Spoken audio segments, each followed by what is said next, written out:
저는 2020년의 마지막 주일을 맞이하면서 오늘 부목사님이 봉독해 준 마가복음 6장 45절에서 52절까지 말씀을 가지고, 어떻게 보면 마가복음의 강의에서 저는 오늘 마지막 시간이 될 것 같은데요, 내니 두려워하지 말라라는 말씀으로 여러분과 함께 말씀을 나누고자 합니다.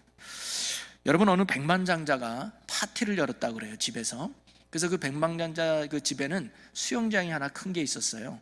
근데 거기에 악어 한 마리가 풀어져 있었습니다. 그래서 이 백만장자가 이런 이야기를 하는 거예요. 여러분 중에 누가든지 이 악어가 있는 이 수영장을 처음부터 끝까지 헤엄쳐서 무사히 오면 제가 그 사람의 어떤 소원도 들어주겠습니다 라고 한 거예요.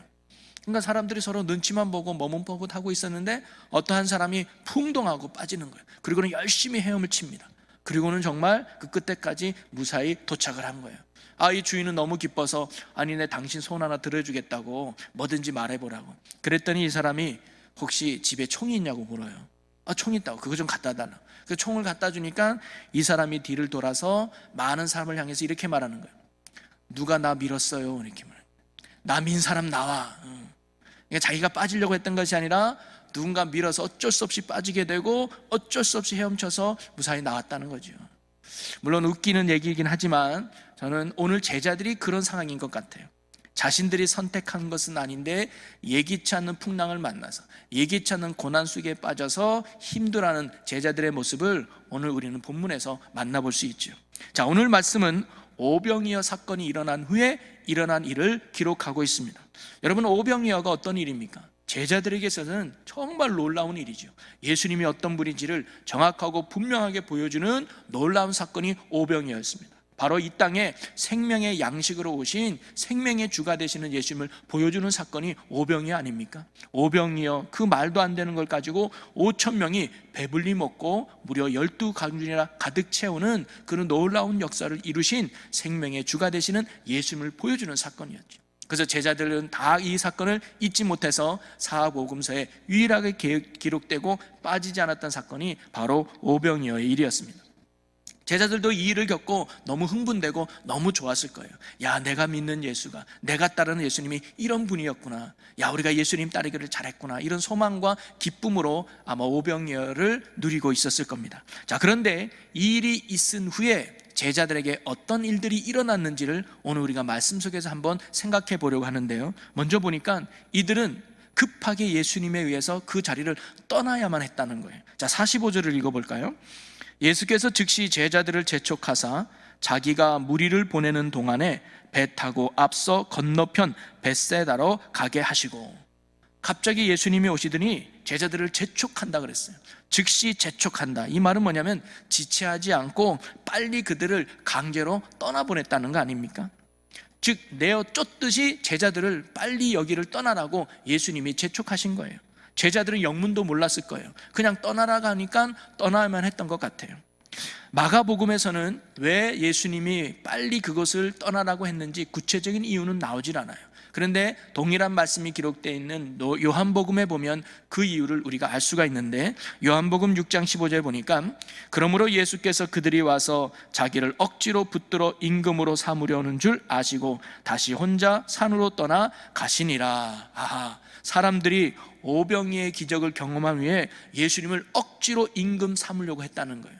그래서 예수님은 이러면 안 되겠다 싶어서 그 자리를 피하고 제자들도 빨리 그 자리를 떠나보냈던 것이죠. 여러분, 사람들은 왜 예수님을 억지로 임금 삼으려고 했을까요? 예수님이면 먹고 사는데 아무 문제가 없다고 생각했기 때문이에요. 여러분, 우리가 대통령을 뽑는 이유가 뭡니까?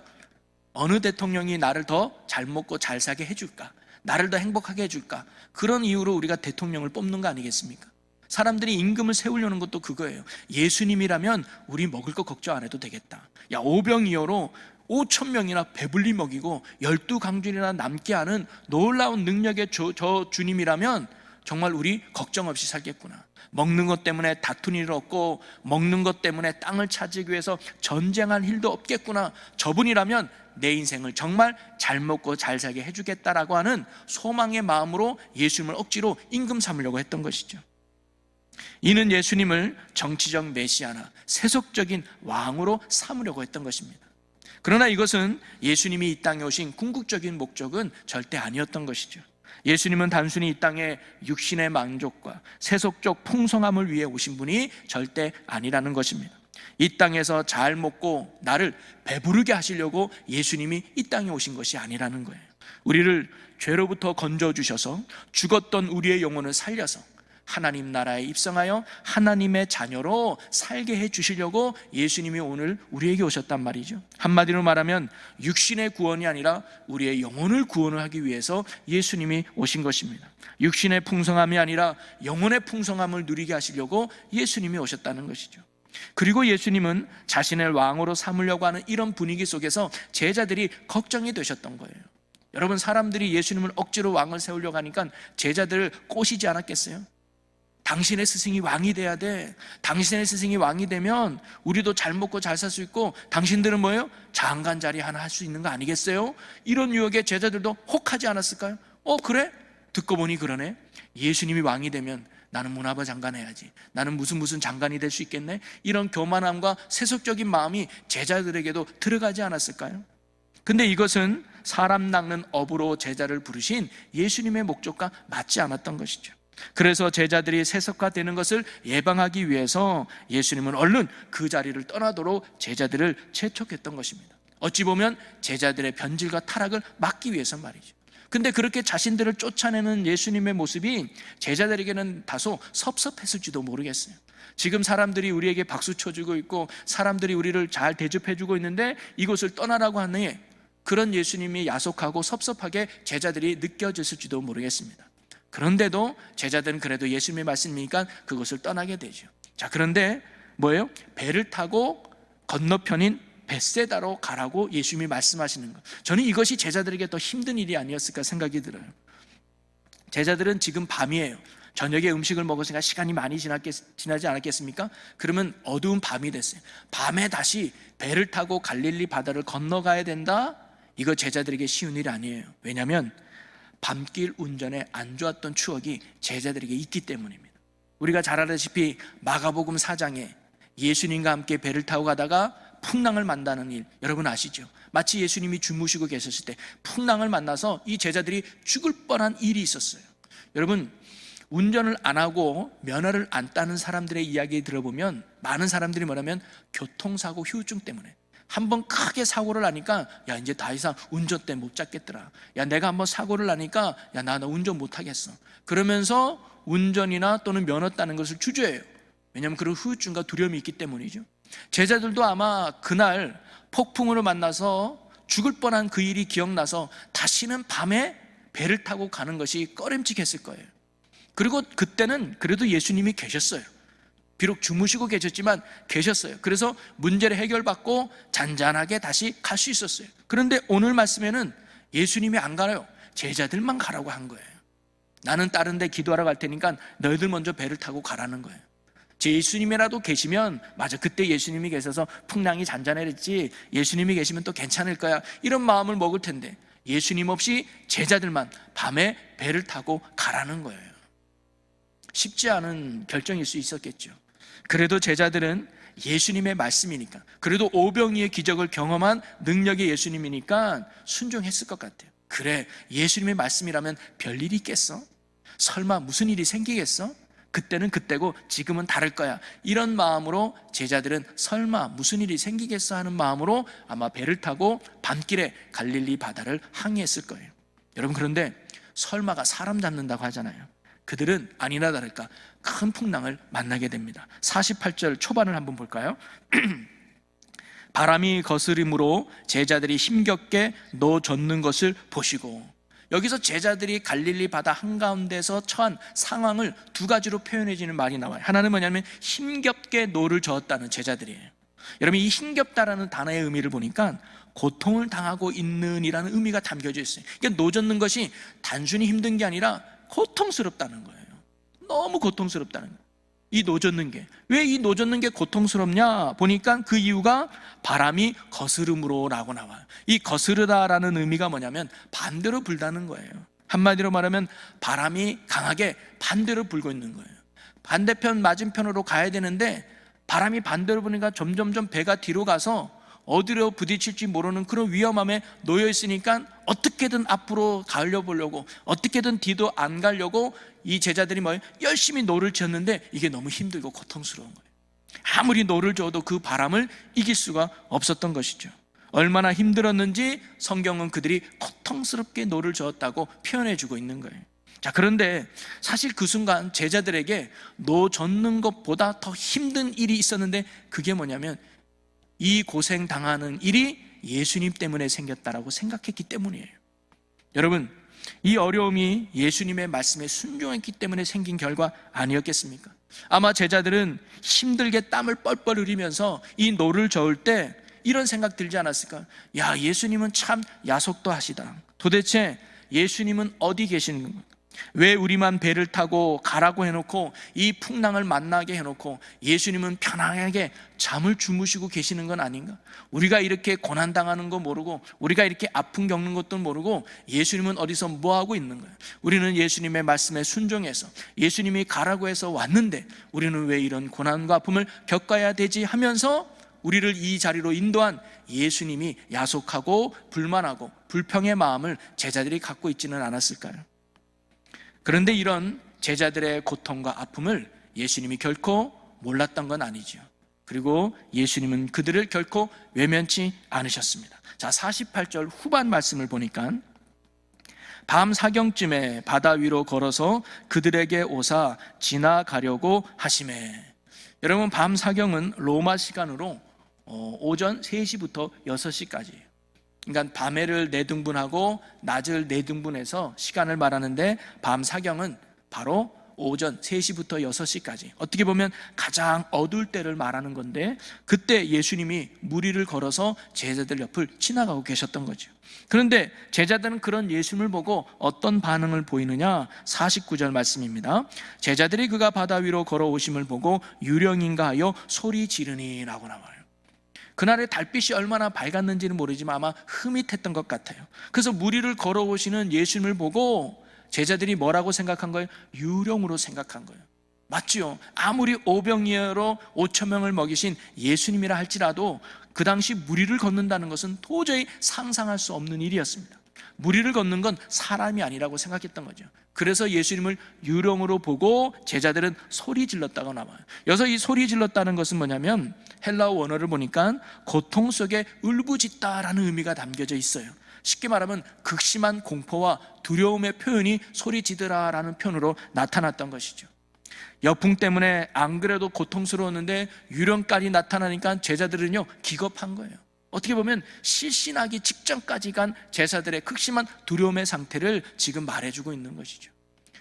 바로 제자들의 지금의 모습은 두려움과 공포와 근심 속에 가득했다는 것을 우리가 알 수가 있습니다. 또 50절의 초반에 보니까 그들이 다 예수를 보고 놀랍니다라고 또다시 반복적으로 표현해주고 있어요.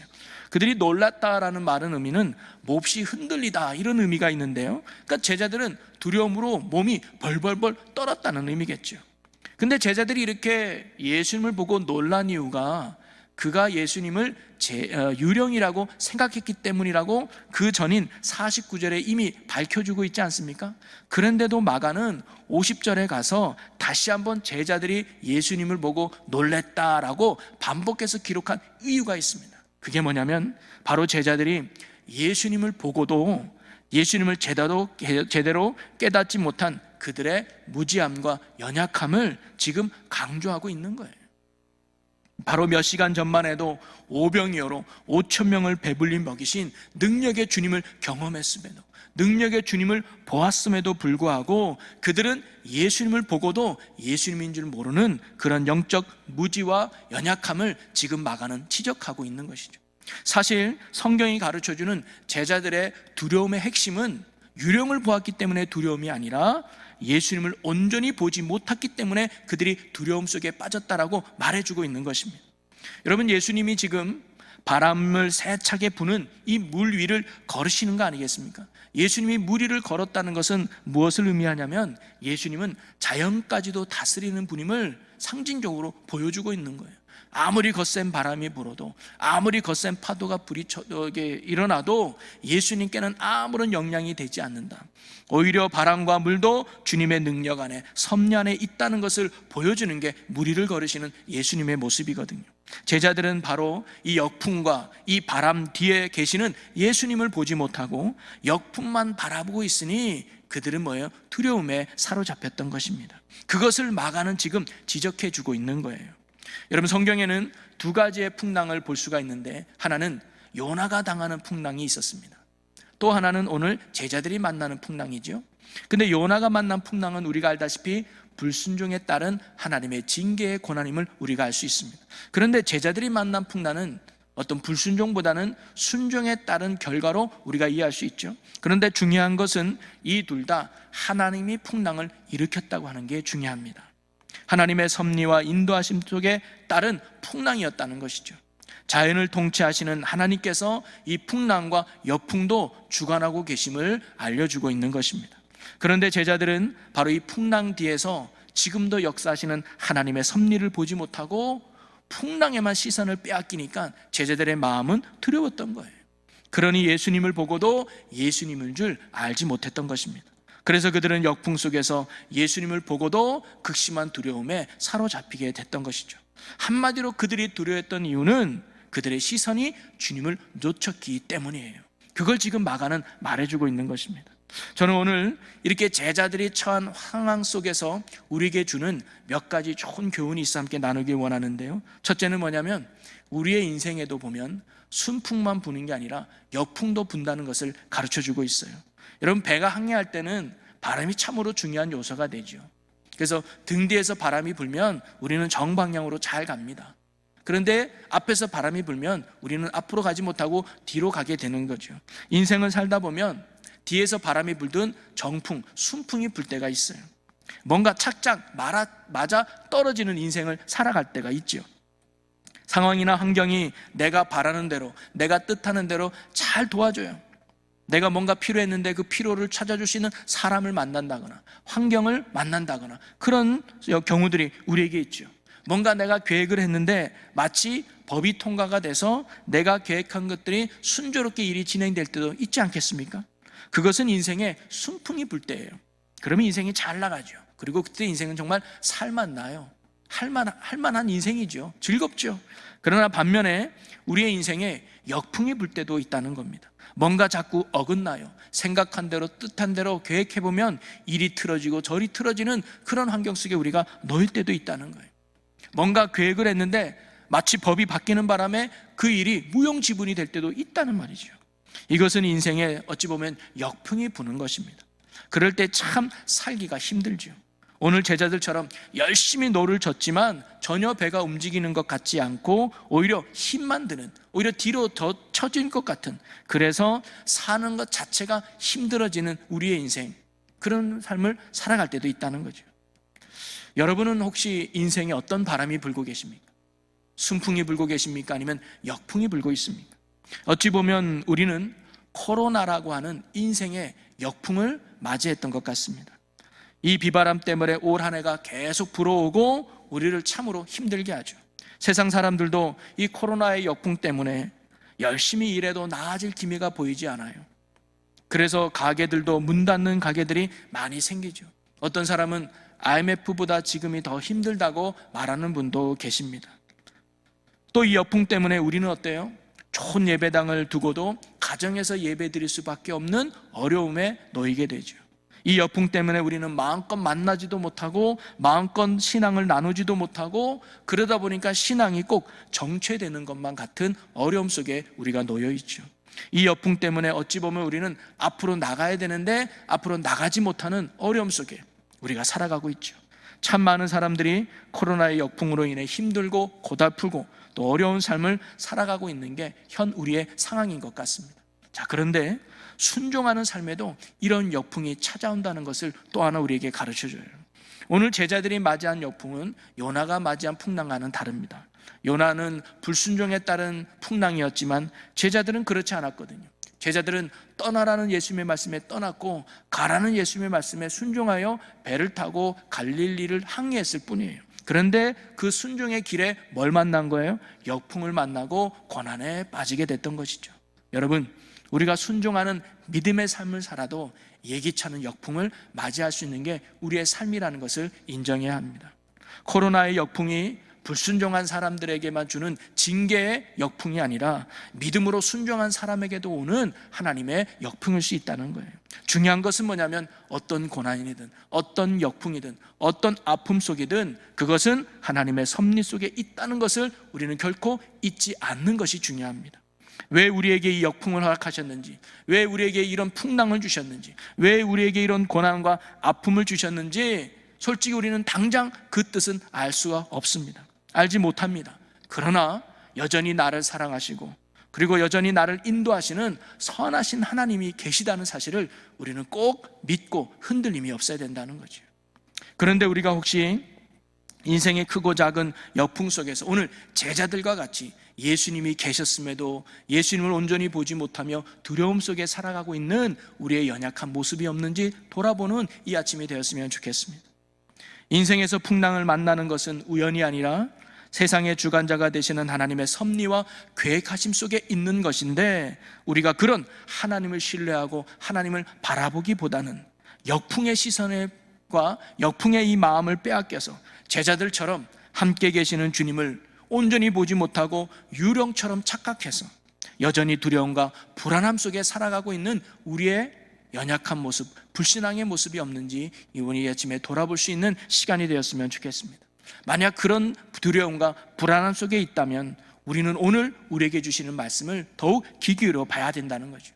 제자들은 어떻게 이런 역풍의 어려움을 이겨낼 수 있었을까? 제자들은 어떻게 이 두려움을 극복할 수 있었을까? 오늘 50절과 51절에 바로 그 해답이 나온다는 거죠. 자, 50절 말씀을 한번 먼저 보면, 그들이 다 예수를 보고 놀람이라. 이에 예수께서 곧 그들에게 말씀하여 이르시되 안심하라, 내니 두려워하지 말라 하시고. 아멘. 풍랑으로 인해 고생하고 두려워하는 제자들 향해서 예수님은 세 마디 말씀을 하십니다. 안심해라, 나다, 그리고 두려워하지 말아라. 여러분, 안심하라는 게 뭐냐면 용기를 내라, 담대하라는 거 뭐예요? 야, 너희들 역풍 때문에 겁내지 마라, 유령이라고 겁내지 마라, 안심하라는 말이죠. 그리고 내다, 저는 이 말씀이 참 위로가 되고 힘이 됐습니다. 나다라는 말이죠. 이 말씀은요, 나는 너희가 두려워하는 유령이 아니라 너희의 능력과 구원이 되는 예수다라고 지금 예수님이 말씀하시는 거예요. 나는 두려움의 대상이 되는 유령이 아니야, 너의 구원과 능력이 되는 그리스도 예수야 라고 예수님이 말씀하시는 겁니다. 너희가 이길 수 없는 풍랑, 그거 내가 이길 수 있어. 너희가 할 수 없는 문제, 그거 내가 해결할 수 있는 거야. 너희의 고통이 되고 너희의 아픔이 되고 너희의 근심이 되는 역풍을 내가 잠재울 수 있어 라고 예수님이 지금 말씀하시는 거죠. 왜냐? 내가 복음되는 하나님 나라의 복음이고 그리스도이기 때문이야 라고 예수님이 말씀하시는 겁니다. 그러면서 세 번째는 뭐예요? 두려워하지 말라는 거예요. 여러분, 두려워하지 말라는 건 뭐냐면 한마디로 말하면 그러니까 너희들은 나만 믿어라는 거예요.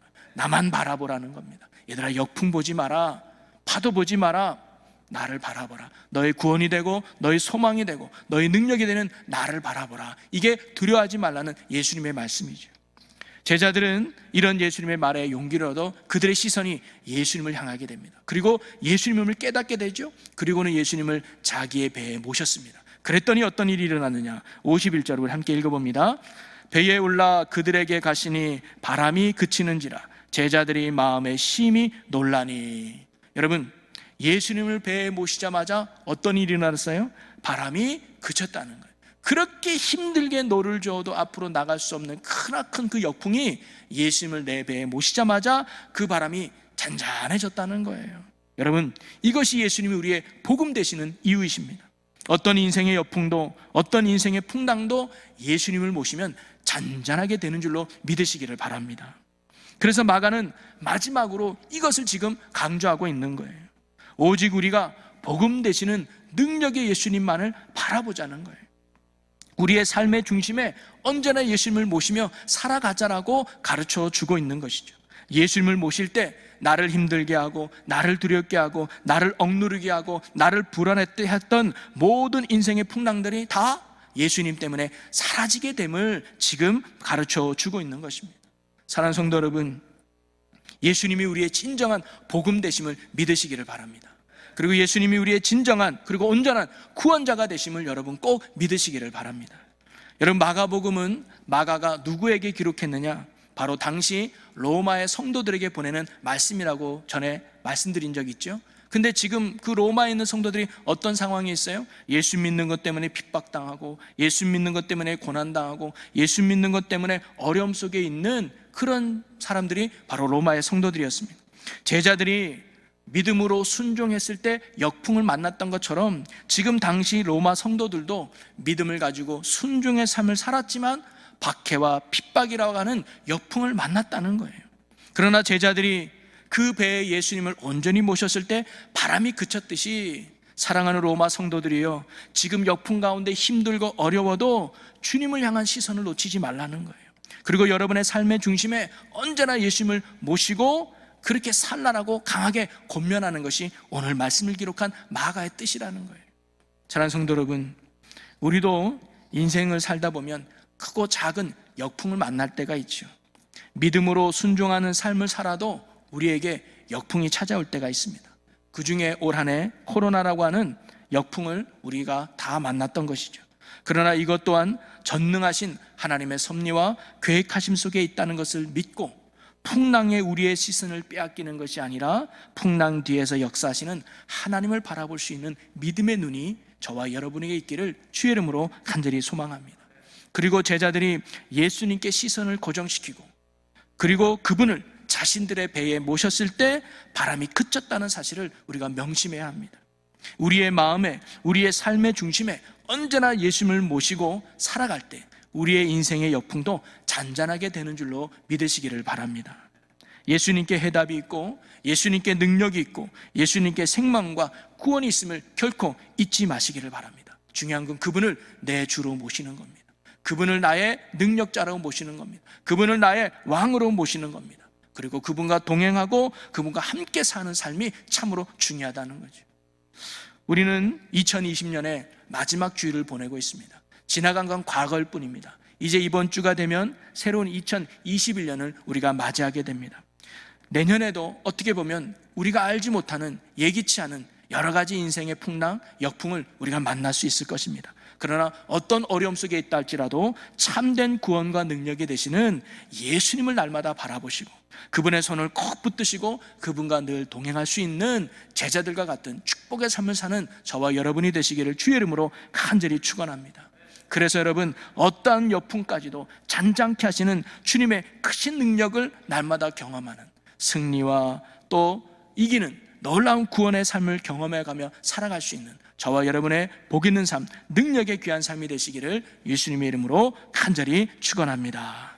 우리 기도하겠습니다. 할렐루야. 사랑과 은혜가 많으신 아버지 하나님, 제자들이 순풍 속의 역풍을 만났듯이 우리도 믿음의 삶을 살다가 예기치 않는 풍랑 속에 놓일 때가 있습니다. 제자들을 향해 내니 두려워하지 말라는 이 말씀이 오늘 우리에게 하시는 주님의 음성임을 믿습니다. 주님, 역풍 앞에 두려워하지 않는 저희들 되게 하여 주옵소서. 역풍 앞에 담대한 자들이 되게 하여 주옵소서. 그래서 우리의 시선이 풍랑을 바라보며 두려움 속에 있는 것이 아니라 풍랑 뒤에서 역사하시는 주님을 바라보는 믿음의 눈을 떠서 날마다 담대하게 은혜 가운데 살아가는 저희들이 되게 하여 주시옵소서. 내 삶의 중심에 주님을 온전히 모시는 자들이 되게 하여 주옵소서. 그래서 우리의 인생에 찾아오선 어떠한 역풍도 잔잔케 하시는 주님의 능력과 평안 안에서 살아가는 주님의 복된 자녀들이 되게 하여 주시옵소서. 우리의 영원한 소망과 능력이 되시는 우리 주 예수 그리스도의 이름으로 기도함나이다. 아멘.